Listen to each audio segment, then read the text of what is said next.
Madam किधर से आया मैडम? मैडम आप किधर से आया मैडम? जयपुर से। कौन सा केस मैडम? कौन सा केस मैडम? अभी कर देंगे।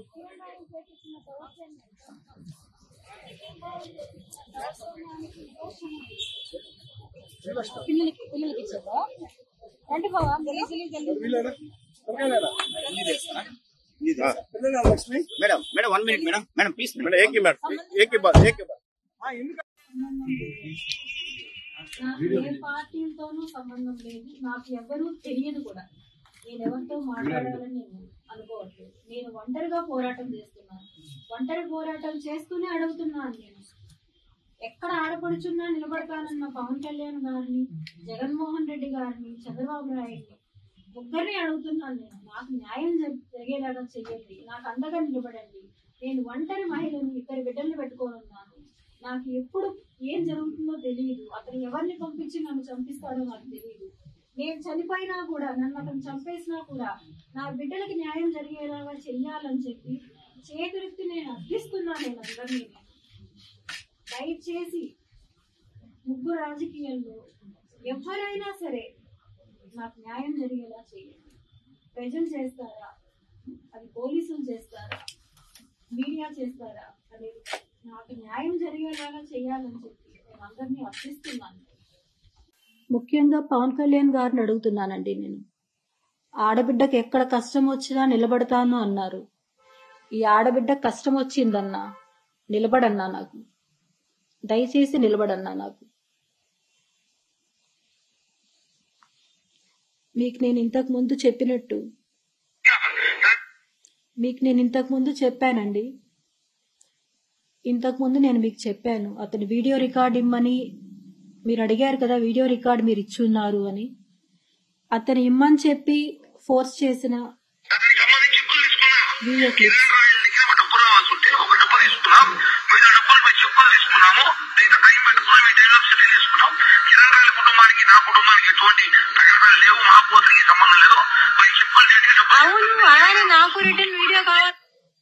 ఇలా అతను నన్ను బెదిరించి నేను ఏం వీడియో రికార్డ్ ఇవ్వాలో కూడా అతనే చెప్పి చేపించుకున్న వీడియో రికార్డ్స్తే తప్ప నాకు నేనే ఇచ్చిన వీడియో రికార్డ్స్ కాదండి అవేవి. అతను మాట్లాడాడు నిన్న మీడియాలో, నేను చూశాను. మా అమ్మ వాళ్ళ ఇంటి గురించండి. ఆ అమ్మాయి చేసే గ్యాంబ్లింగ్ ఇవన్నీ వల్ల అన్నీ తెలుసుకొని ఇంటి నుంచి తరిమేశాము అని చెప్పి ఒక ఇది క్లియర్గా చెప్పారండి. మా నాన్న ఒక టీటీడీ డ్రైవర్ అండి, చాలా గొప్ప వ్యక్తి. ఆయన కుటుంబ సమస్యల వల్ల ఇల్లు అమ్మి వేరే చోటికి వెళ్ళారండి. దాన్ని కూడా అతను క్యాష్ చేసుకొని వాళ్లే వీధిలో వాళ్ళు తరిమేశారు అని చెప్పడం చాలా బాధాకరమైన విషయం అండి. అది మా నాన్న బతికే ఉంటే ఎంతో బాధపడి ఉంటారండి ఈ మాటకి. నేను మీడియా ద్వారా ఒకటి చెప్పాలనుకుంటున్నానండి. నా కుటుంబానికి ఎవరైతే నాకు దూరం అయ్యారో, మమ్మల్ని వెలివేశారో వాళ్ళందరికీ మనస్ఫూర్తిగా క్షమాపణ చెప్తున్నానండి. ఈ కిరణ్ రాయల్ అనే వాడి వల్ల మొత్తం నా 2 కుటుంబాలు నాకు దూరం అయిపోయాయండి. అత్తయ్య, మామయ్య అందరికీ నా క్షమాపణ. నన్ను క్షమించండి. నేను అతని మాయలో పడిపోయి అన్నీ కోల్పోయాను. నేను అమ్మ, అన్న అందరూ నన్ను క్షమించండి.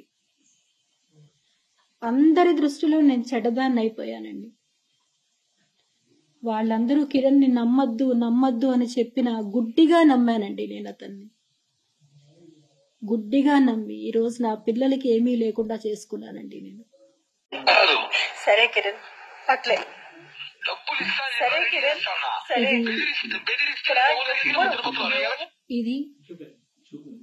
ఇది నేను అతన్ని డబ్బులు ఎంతో కన్నీళ్లతో అడుగుతున్న ఒక సందర్భంలో అండి.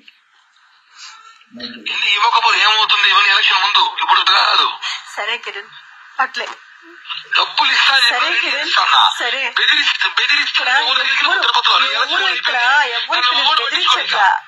ఎవరు నిన్ను బెదిరించట్లా. ఇచ్చి ఇచ్చి నా పిల్లల లైఫ్ నేను నాశనం చేసుకున్నా. నువ్వు ఈ రోజు ఇలా మాట్లాడుతున్నావు. నాకు అప్పించావు, నువ్వు అప్పించావు, చెప్పించావు వచ్చినప్పుడంతా. ఇది నీకు అప్పిస్తున్నావు, అక్కడికి వాళ్ళు చెప్పున్నావా? చెప్పలేదు కాబట్టి దేవుడు నీకు నరకం శిక్ష వేశాడు. ఇప్పుడు కాదు శిక్ష నీకు, నీకు భర్తని పెట్టు, తట్టుకోలేరు కుటుంబం. చూద్దాం, ఇది ఒక చూద్దాం ఉదాహరణ. Mister royal. ఇది ఒక ఉదాహరణ మాత్రమేనండి. ఇలా నేను డబ్బులు అడిగిన ప్రతిసారి అతను నన్ను బెదిరించేది. వదిలేసి వచ్చింది కదా వాళ్ళ. ఇవి నా దగ్గర ఇంకా చాలా ఇంకొక అమ్మాయి ఉన్నాయండి. అవి నేను బయట తలుచుకోలేదు వాటిని. ఎందుకంటే నా లైఫ్ స్పాయిల్ అయినట్టు ఆ అమ్మాయి లైఫ్ స్పాయిల్ అవ్వాలని నేను అనుకోవట్లేదు నేను మీడియా ముందర. నా తర్వాత వచ్చిన అమ్మాయి ఎవరి వల్ల అయితే నాకు ప్రాబ్లం వచ్చిందో ఆ అమ్మాయిని కూడా ఇంకా ఘోరంగా ట్రీట్ చేశారండి వాళ్ళ ఇంట్లో.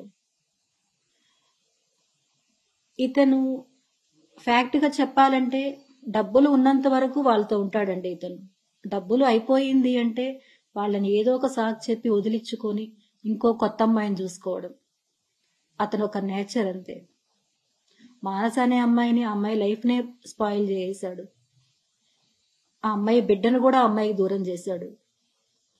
ఈ రోజు నా జీవితం, రేపు ఇంకొక అమ్మాయి జీవితం. ఇదే అండి అతని లైఫ్.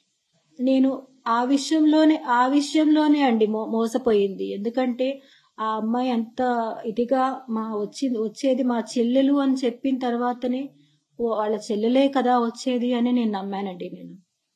నాకు అప్పుడు తెలియదు మానస అనే అమ్మాయితో ఇలా ఉంది అని. నాకు అప్పుడు తెలియదు, వాళ్ళ చెల్లె వస్తుంది అని అనుకున్నాను తప్ప నాకు ఇంకొక ఇది నాకు తెలియదండి. ఇప్పుడు అతను ఈ రోజు మాట్లాడుతున్నాడు, ఎంతో హీనంగా మాట్లాడుతున్నాడు. నేను మీడియా ద్వారా నేను అడుగుతున్నది అదే అండి. నాకు ఎవరో ఒకరు అవకాశం కల్పించి నాకు న్యాయం చెయ్యమని కోరుతున్నానండి నేను.